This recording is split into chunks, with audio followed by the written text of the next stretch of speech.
it do, cool cats? It's your boy Knox Black, chilling with the top back, here to welcome you back to another episode of Black's Magic Arena. Cats, let me talk to y'all, man. So, we are halfway through the week of our set previews for the new Hobbit set.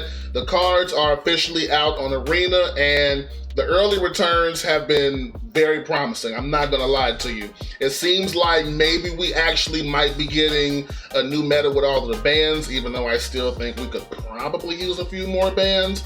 But it does seem like at the very least we're headed towards a different direction for Standard, and I can't complain about that. You know, even though I was somebody who supported the Badger mode, I was not oblivious to the fact that Standard had problems in general. And these cards, as well as what we have coming out the rest of this year, might just actually start getting us back to that point where Standard just becomes a little bit more enjoyable, a little bit of a slower format, which is what most of us want, right? So what are we doing today? Well, Monday and Tuesday, we did the mythics and the rares of the set. So today we are talking all about the uncommons. And like I alluded to yesterday, I heard some pretty good things about some of the uncommons in this set. So I'm really looking forward to diving in to see if we actually got some juice here or if it was all hype, right? That's what we do here. We break down the hype and we see what's real and what's not. But before we get into that, man, just want to let you guys know we are working our way up to 150 subscribers, and I can only get there with your help. So if you are new around here, if you like the content, be sure to hit that like button, be sure to hit that subscribe button, turn on that bell notification. We will be dropping plenty of content on the channel for you guys to enjoy. We're going to be making some changes starting next week that I think is actually going to benefit the channel and benefit the people who actually are watching the content and who are actually enjoying it, to help you guys just see some things that you want to see a little bit better. So we're doing that, but let's go ahead and take a look at these uncommons, man, and see if we can find some absolute bangers, man. So I will see you guys there. All right, so the first card we're taking a look at is Bard the Bowman. This is a 3-mana, 1 a white and a blue for a legendary creature, human archer. It's a 1/3, and it has reach, and it says whenever you draw your second card each turn, put a +1/+1 counter on target creature. It gains lifelink until end of turn. So this is interesting. It's in white and blue, and it wants to be in some level of creature-based aggressive deck, right? And to be honest with you, I think I kind of like this one more than the, what was it, the mythic one, the Bard King of Dale. I think I like this one a little bit more. Obviously, it's half the mana cost. It's still doing the when you draw your second card thing, but it also has the ability to function in +1/+1 counters decks, and it gives something lifelink, which if you have a big enough creature could be a massive swing depending on what you're playing. So I actually think Bard the Bowman is a pretty solid card. I can't necessarily think of a home for it per se, but maybe this is a card I could see if, you know, we find some new homes, especially again, being that we're supposedly going into a new meta. I could see this card finding a home in some other lists. I mean, you can still play humans. Humans is a thing, right? If you're doing that, then obviously this feels like it just slots right into that, you know, growing the board and giving everything lifelink. So I would say this is a pretty good start for what we're doing today for the uncommons. Next up, we're taking a look at Bjorn's Hospitality. This is a 2-mana enchantment for 1 in the green, and it has landfall. Whenever a land you control enters, put a +1/+1 counter on target creature you control. And then for 7 mana, 5 and 2 green, it says this enchantment becomes a bear creature in addition to its other types and gains. This creature's power and toughness are equal to each equal to the number of lands you control. And this effect doesn't end. So once it becomes a bear, it stays that way. It's not till the end of the turn thing. This is not bad. Again, especially if you're doing the +1/+1 counters thing, right? Like, this is a pretty good payoff, being that all you have to do is just play a land to get the benefit to the card. So this is a card that I absolutely could see going in those +1/+1 counters deck. The thing is, though, we just saw a card with Bard that also feels like it wants to be +1/+1. Are you going to play these together and do, you know, some type of 3-color thing with it? I don't know. Maybe. You know, I guess that's certainly possible if you want to do like a Bant deck. But the second ability, that one does not excite me as much unless you are playing the Bjorn that is going to give a creature trample. Making, you know, having to spend 7 mana on what would be a 7/7 at that point. Like, don't get me wrong, at least, right, if you don't have more lands, but even still, that part doesn't excite me nearly as much. If this card's gonna be good, it's gonna be good on the back of the first part of the paragraph. Next up, we're taking a look at Bifur Melodic Rider. This is a 6 mana, 4 and hybrid Boros mana, 2 hybrid Boros mana, and it's a 4/5 legendary creature, Dwarf Bard, that has storied. So again, storied is if you control 3 or more artifacts, legendaries, and or sagas at any point in the game, you get an enduring story for the rest of the game once a storied card hits the field, right? Okay, so whenever Bifur enters or attacks, put a +1/+1 counter on target creature. As long as you have an enduring story, if an ability of a dwarf you control triggers, that ability triggers an additional time. Okay, so it's a doubler for dwarf effects. The card's just too expensive at the end of the day. Again, I'm talking for standard. Maybe in limited, you could get something like this off. It's just too expensive for what it does. And I actually do think there's a world in which we're about to be able to play 5 and 6 mana cards again, you know, more effectively. But even still, for what this is doing, I just think that the effect is too slow. You know? I do. I just think it's entirely too slow. By the time you get to this, like, do your dwarves really need the +1/+1s? You know what I mean? Have you not already been doing powerful dwarf things all the way up till turn 6, right? You probably just want to do a combination of more of that stuff, right? So I'm just not entirely sure that Bifur is exactly it. Again, specifically talking about standard. And if it is a solid card, you would only play like maybe 1 or 2 copies at the absolute most. But if I had to put money on it right now, I'm gonna say that Bifur is just not, it's just not it, in my honest opinion. All right, now we're looking at Bilbo Luck Wearer. I was about to say Luck Weaver, that says Luck Wearer. This is a 2 mana legendary creature, halfling rogue. It's a 1/1, and it has an adventure. It's a sorcery called Burglar's Plot. That's 5 mana, 4 and a blue. And the sorcery side is exchange control of 2 target non-land permanents that share a card type. Okay. And then it says the creature is Bilbo can't be blocked. And whenever Bilbo deals combat damage to a player, draw a card, then discard a card.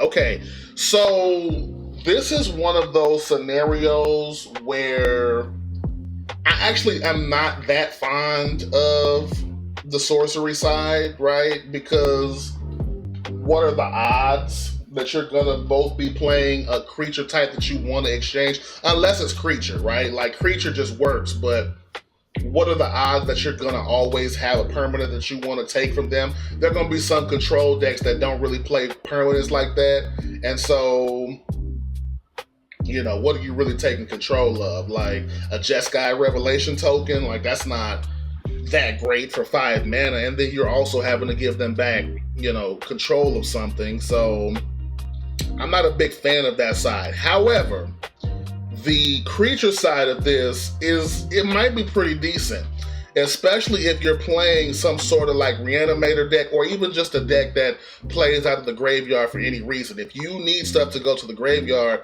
this is pretty good, because not only does it allow you to put something in the graveyard, but you can draw a card as well.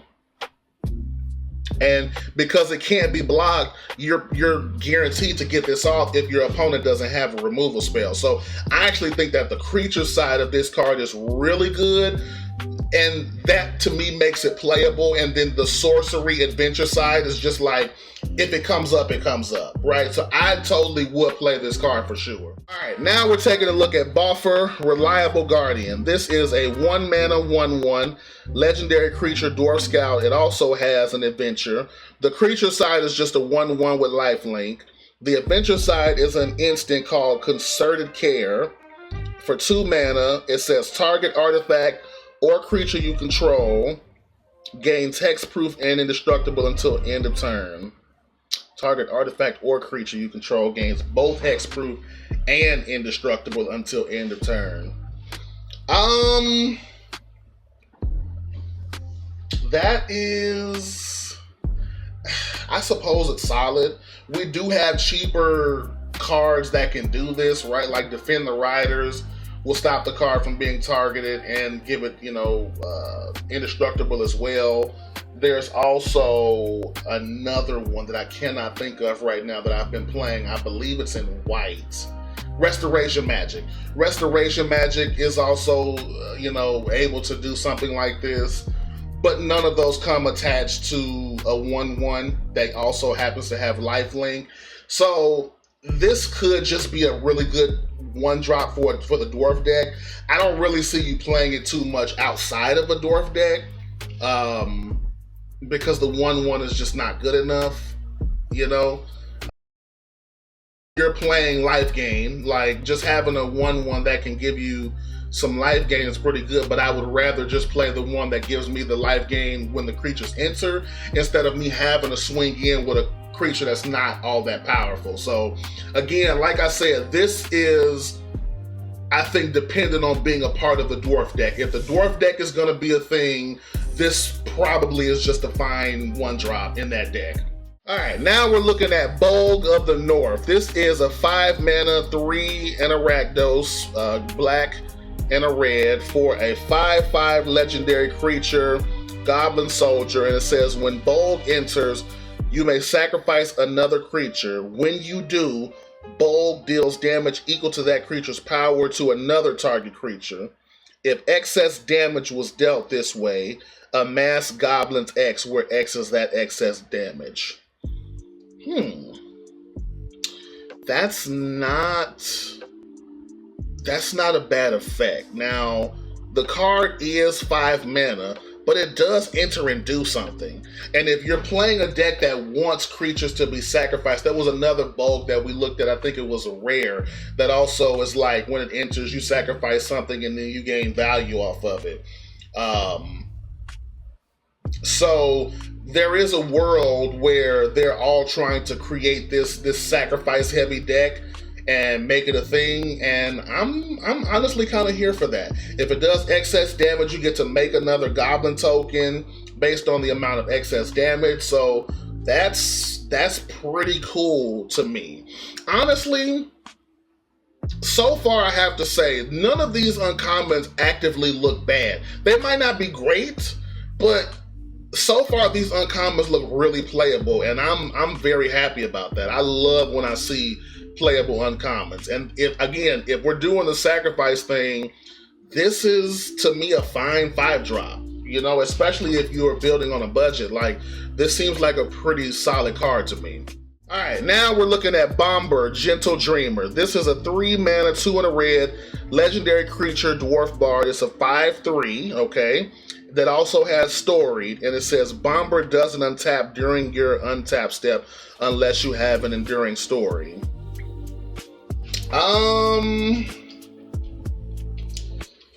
I just think there are going to be better 3-drops in the dwarf deck. That's the problem here. I don't think this card is bad, but especially being this a 5/3, I would love it more if it had trample, obviously, but it doesn't. But I think that there are going to be other 3-drops that you want to play over this, unfortunately, and that's what's going to hurt this card. Not just from other sets, but from this set. I think that there are going to be 3-mana dwarves that are going to be a little bit more powerful than this, but some of those might be like rares and mythic rares, and if you don't have the WoW cards, this seems like a fine replacement. I will at least give it that. This seems like a fine replacement. It'll be good for you at least some of the time. Now we're taking a look at Bothersome Noisemaker. This is a 2-mana creature Goblin Bard. It's a 2/2, and it says whenever you cast a non-creature spell, amass goblins 1. So every time you cast any non-creature spell, you get to amass goblins. Honestly, I could see this in like an Is It Spellslingers deck. I totally could. I'm not necessarily saying it can replace anything. I would have to go look at a deck list to see exactly what that deck is playing in the 2-drop slot. I got no slick shots in there, but in terms of other creatures, this is not bad. You put it on the field for 2 mana, and then just for playing the game the way you're trying to by playing a bunch of spells on turns, you get to keep making a goblin token bigger and bigger and bigger. That could then be flung into an opponent's face with the Callous Sellsword, right? Like, so I actually think that this card is pretty solid. I could totally see it in that deck. Now, I have to see more goblins together before I'm willing to say like, oh yeah, we could also just put this in a goblin deck, because I just don't know yet. I just don't know where the goblins are. I haven't seen enough of them. I'll probably like do that over the weekend. Let's take a look at more of the decks. More of the cards.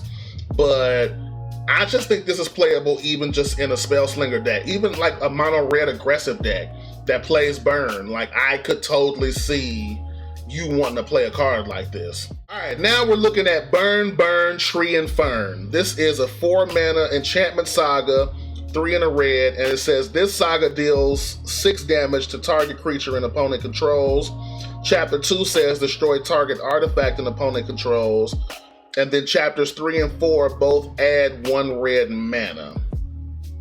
So for 4 mana, this comes down, deals 6 to a target creature.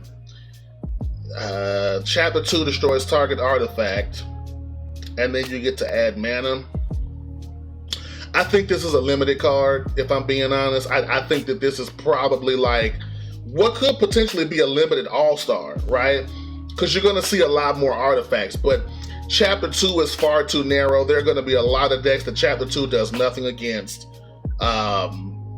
I mean, to be honest, there's going to be some decks that Chapter 1 doesn't really do much to, if you're not playing against a lot of creatures. Chapters 3 and 4 is always good, but you're playing at that point, you're paying 4 mana just to get 1 extra mana on turn 3 and 4 of this. So this feels more like a limited card. This is the first card I don't really see being playable in standard. If I'm wrong about that, I'll gladly take the L on that, because I would love to see somebody use this to great effect in a standard deck, but I just don't see it for this one. Alright, next up we're taking a look at Celebrate the Mountain King. This is a 4-mana enchantment, 3 and a white, and it says when this enchantment enters, for each opponent, exile up to 1 target non-land permanent that player controls until this enchantment leaves the battlefield. And then when this enchantment enters, recruit. Okay, so I was looking for where this card was going to be better than just like, playing the Perilous Snare or Aang's Iceberg, right? And the fact that you can recruit, that does mean something. But I'm only playing this in a deck that recruits, right? That if the main purpose of the deck is to recruit, then sure, I will play this as a part of the deck because it gives me 2 different pieces of functionality. But any other deck, if you want to play a card like this to exile, you're going to play the Snare, you're going to play Aang's Iceberg. They're cheaper and they're a little bit more flexible. But again, if recruit is a thing, I could totally see this being one of your removal spells of choice. Now we're taking a look at Dane, Lord of the Iron Hills. This is 2-mana legendary creature, Dwarf Noble. It's 1 and a white for a 2/2 that has Vigilance and Story. And then it says, as long as you have an enduring story, creatures can't attack you unless their controller pays 1 for each of those creatures. Okay, this is kind of nasty for an uncommon. Now, obviously, you have to have the enduring story, but,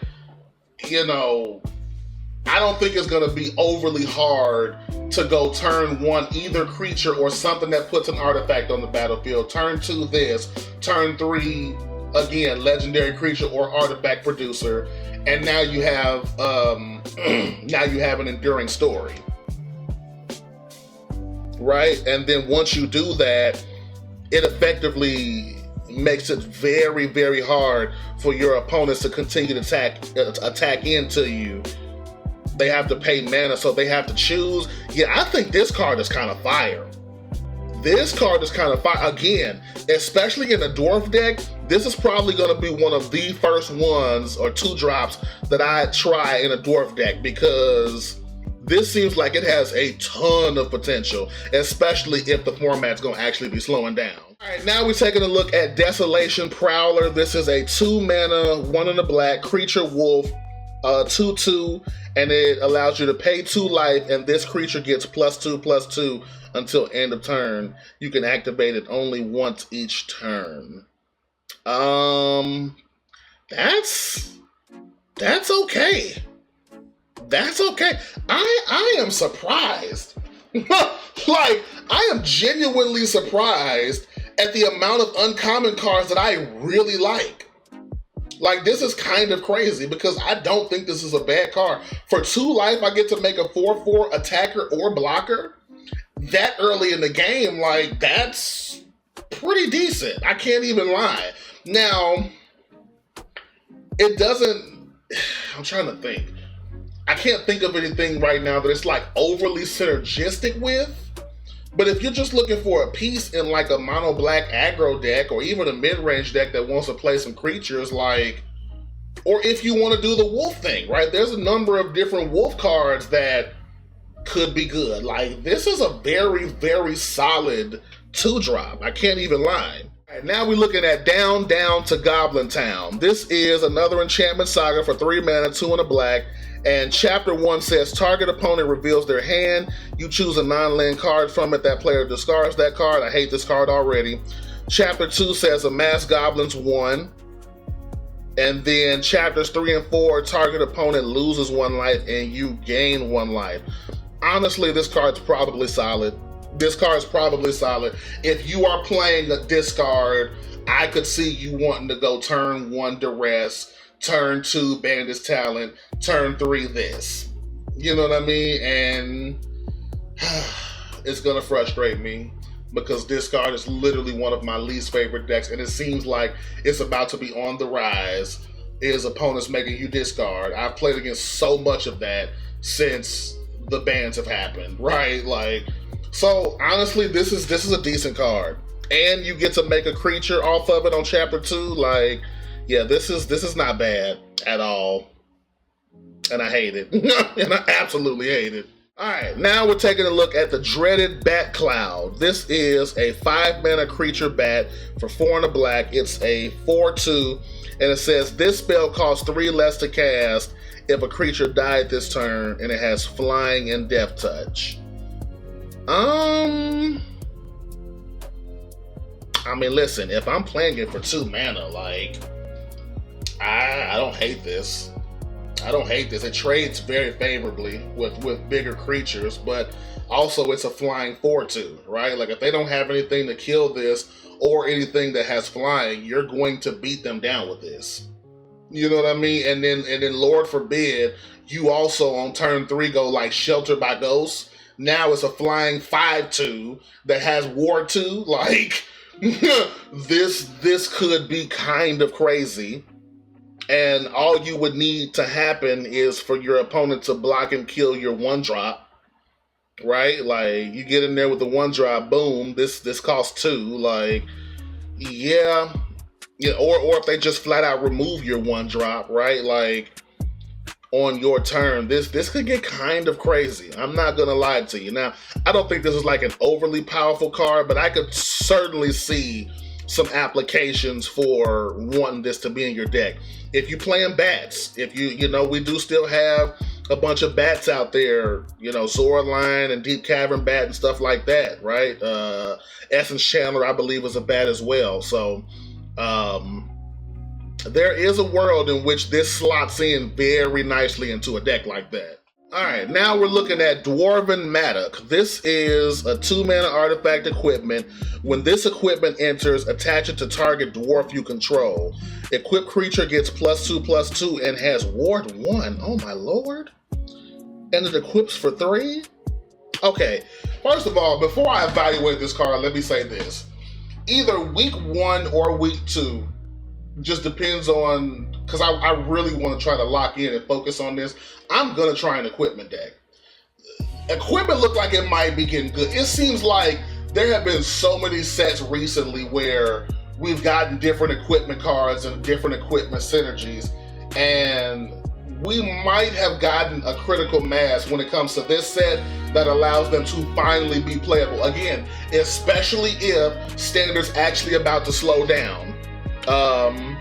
As for this card, dude, this is kind of sick.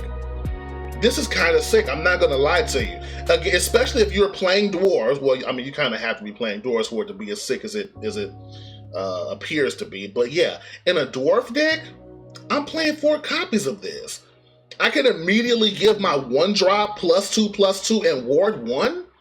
Like, especially if it's the 1-drop that has lifelink. Now I have a 3/3 lifelinker with ward 1. Like, that's kind of disgusting. I'm not gonna lie to you. That's kind of disgusting. Very hard to deal with. And again, we're playing Boros. Don't let me also get sheltered by Ghost. That thing is near impossible to remove. Yeah, this card is kind of stupid. I'm not gonna lie to you. I want to play with this. All right, now we're taking a look at Dwarven Mauler. This is a 1-mana creature dwarf warrior, 1 red for a 2/1. And it says equip abilities you activate that target this creature costs 2 less to activate. Okay, all right. Here's your 1-drop. Here's your 1-drop in the dwarf deck. I'm gonna just tell you that right now. If you're doing the dwarf and the equipment thing, here's your 1-drop right there.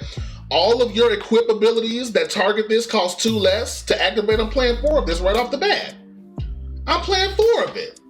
Like, there's so many equipments that you can play, and then if any of them cost 2 or less, it's just free. It's just free. Yeah, this is your 1-drop in the dwarf deck. When I build the dwarf deck, it's probably gonna start at 4 copies of this and 4 copies of that, the life linker. Okay? I don't see why you wouldn't do that in these decks. Let me say right now, I have never in all my time doing this, running this channel and evaluating cards, I have never seen a set with uncommons this good looking. If they end up not being that good, I will genuinely be shocked if we don't come up with at least 5 to 10 of these uncommons that are like staples in certain decks. You know what I mean? Like, especially like in the dwarf, if the dwarfs are good, there are gonna be a lot of these uncommons that are crazy good. Like, I'm actually really genuinely rooting for dwarves. I'm rooting for typo decks in general because it's time for them to be able to thrive, man. Like, it's just been too long. But let's take a look at this one, man. Eagle of the Great Shelf is a 5-mana 2/5, 4 and a white creature, bird, soldier that has flying, and whenever this creature attacks, it gets +1/+1 until end of turn for each other creature you control. This also feels a little bit like a limited card. Like, sure, I could build a big board of tokens and then get this on the field for 5 mana and swing, and now it's swing it in for like 13 damage or so. You know what I mean? Something stupid. I don't know. There is that possibility, but there is just as much of a possibility this comes down for 5 and does absolutely nothing and gets killed, gets crushed by in the road. You know what I mean? Or like a Get Lost or a Bitter Triumph, something in that realm. And now I'm hot. I just spent 5 mana for nothing. You know what I mean? It has to survive a whole turn cycle. Like, I'm not entirely sure about this one. This one is arguably the worst. I mean, between this and Burn, Tree, and Burn, it's arguably the worst 2 uncommons that we've seen today. All right, now we're looking at Eagle's Rescue. This is a 4-mana enchantment. It's 2 and a Hybrid Azorius mana, 2 Hybrid Azorius mana, and it's an enchantment aura. It says enchanted creature gets +2/+2 and has flying. And then for 4 mana, you can return this card from your graveyard to the battlefield attached to target creature you control with power 1 or less. Activate only as a sorcery. The fact that you can get it out of the graveyard is cool. And at no point does it exile itself, so you can theoretically just keep doing this. But 4 mana for +2/+2 and flying is, I don't like it. If I'm being honest, I don't like it. I don't think it's powerful enough just for those abilities. There are things that we can do to, you know, Feather of Flights is 2 mana. I could just do that and give it flying. Like, the +2/+2 is negligible. I could probably also find a card for 2 mana that gives +2/+2 and something else. So now for that same 4 mana, even though yes it is, you know, multiple cards I have to use, for that same mana, I probably could put together a better static creature than what this thing is doing. And then not to mention the fact that in order to get it out of the graveyard, the creature it's going on has to be power 1 or less. I'm not a big fan of this card, honestly. All right, we in the E's, and yeah, it's probably a lot more of these, so we'll probably only do maybe like 3 or 4 more of these. But let's take a look at Elven Rapsteer. This is a 3 mana, 3/2 for 2 and a blue. Creature elf pilot, and it has landfall. Whenever a land you control enters, choose 1. Tap target creature an opponent controls, or untap target creature you control. Now, the interesting thing about this card is that it's a blue landfall card, and we just don't see those very often, at least not these days. So that means that it definitely can slot into a completely different style of deck. Now you're talking about a Simic landfall deck. So that's pretty cool. And then the fact that it's when land falls, you can just tap target creatures or untap your own creatures. So that means that it has play against both aggro decks and control decks. Like, if they don't have any creatures, I'm just going to untap all my stuff. You know, for different benefits, whether that be mana or different tap abilities, right? Like, there are definitely things that you can do with that. I can see some interesting play with this. I don't know if a Simic landfall deck is a thing right now, but I could see at the very least trying this card out if we can put together some more blue cards that benefit off of landfall synergies. All right, now we're looking at Fearsome Goblin Pair. This is a 3 mana, 2 and a hybrid Rakdos mana for a 1/1 creature goblin soldier that says when this creature dies, amass goblins 4. Okay. So when this creature dies, amass goblins 4. A 3 mana 1/1 is obviously not good at all, but it does die and give you a 4/4. The thing is, if I'm playing against this card, I'm gonna let you get that swing off every time, right? I'm gonna let you get that swing because I'm not trying to kill this. I'm gonna largely ignore this card. So for that reason, the only reason I would play this card is if I was doing the sacrifice thing. If we're playing the Bogues and other cards that want to be sacrificed, then I'm gonna play this because this actually is a pretty good dice trigger. Amassing goblins 4. You get a 4/4 just for this thing dying.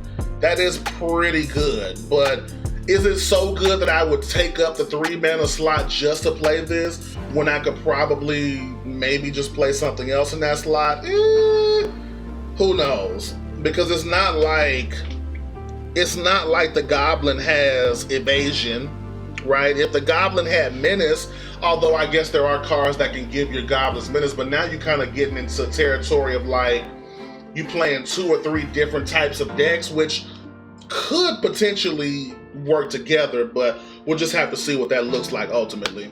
All right, we'll probably do like 2 more. Now we're looking at Galleon, Elven King's Butler. This is a 4 mana legendary creature elf advisor for 2 and 2 green. It's a 4/4 and it says whenever Galleon attacks, choose up to 1 other target creature you control. Its base power and toughness become equal to Galleon's power and toughness until end of turn. So basically, every time this thing attacks, you get to choose one other thing, and its attack now matches whatever Galleon's power and toughness is. And it's just one other thing. Choose up to one other target creature. At 4 mana, I don't know that this is playable. Because what in the 4 mana slot are you replacing this with? You are certainly not replacing Ouroboros with this, right? I could see maybe you play this with Ouroboros. You know what I mean? Like I could potentially see that, but certainly not replacing Ouroboros. And I think that those decks also just have enough in the 4 mana slot that it's probably just a little bit better than this. Although, I mean, the idea of making a 1 mana Llanowar Elf a 4/4 on the attack is like somewhat enticing, I'll give you that, but I don't think it's so enticing that it's gonna lead me to want to play any number of these cards, unfortunately. All right, and last but certainly, hopefully not least, is Gandalf Sparkstarter. This is a 6 mana legendary creature, Avatar Wizard. It's 4/2 red for a 4/3 that has reach, and it says, when Gandalf enters, he deals 3 damage divided as you choose among 1, 2, or 3 targets. Limited,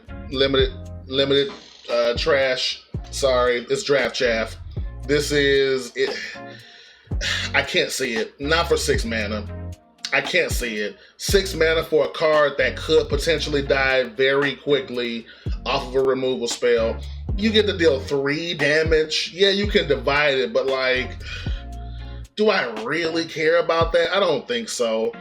It is a wizard, so there is maybe some incentive to playing it with the other Gandalf just to have a wizard, and it does, you know, potentially take some stuff off the field. But by the time you get to turn 6, what am I killing with this? You know what I mean? Like, the opponent's gonna have all sorts of 4/5s and 6/6s. You know what I mean? By the time we get to this much mana, it's like, what am I killing for 3 damage? I mean, I guess it could kill another copy of itself if they also play this, but like, at turn 6, I just don't see this. I'm sorry, and I wanted to believe. I want to see the vision. I love Gandalf. He's one of my most beloved characters in cinema history, but this card shall not pass, unfortunately. All right, so there you have it, man. Those are the uncommons that we're taking a look at for today. Obviously, not all of them, but this video is already in the 40-minute territory, and we're probably roughly like halfway through. It's just a lot of cards. I hope that one day I can get to the point where I can start to do more of a review of these cards and just kind of look through all of them. And, you know, one of these days I will have the time to make a 2-3 hour video, you know, every day for the mythics, rares, uncommons. But I will say this might be, I'll have to go and verify this, but this might end up being the longest video that I've done when it comes to reviewing the uncommons. Typically the uncommons and the commons is like the videos I spend like maybe 20 minutes on, 30 minutes max reviewing, because I get, you know, to one of the cards, I'm like, dude, I haven't seen anything that really excites me. This set is different. I'm not gonna lie, I have seen a bunch of uncommons that I think are very playable, and some that have the potential to be pretty good. I'm not gonna lie to you. That 2 mana artifact equipment that we looked at, I got my eye on that for the dwarf deck, for sure. Got my eye on that, man. So I'm very excited. I'm very excited to get my hands on these cards and see just what we can put together from the set. It honestly seems like the Hobbit might be one of Wizards' bangers when it comes to Universes Beyond sets, and that makes me happy because I know that Magic players will not likely complain about this Universes Beyond set. Let's just be honest. They are not highly likely to complain about this one. It's very adjacent to all the things that Magic players love. So yeah, I'm like I said, this is probably the most you'll hear me talk about uncommons. I mean, hopefully not. Hopefully we can get to the point where uncommons just always look this playable. At least every other set, every couple of sets. I love to see good commons and uncommons. I think it's very important to keep the format healthy, but we'll have to see what it looks like, man. But if you did stay this long into the video, I really would appreciate it if I could get a like and a subscribe from you. It genuinely does help out the health of the channel and allows me to be able to continue to bring you guys this level of content if you do enjoy it, and only if you enjoy it. Tomorrow is our final day of actually doing previews. We'll be doing the commons, and then on Friday we're going to be doing our set wrap up and talking about 5 cards that we really like, 5 cards that I'm a little iffy on, and then we'll also be going back and taking a look at the marble set and seeing what I got right and what I got wrong about my evaluations on that set. So definitely be looking forward to that, man. But thank you guys so much for pulling up on me here in Black's Magic Arena. I've been your host as always, Nox Black, and I will see you guys tomorrow. Peace.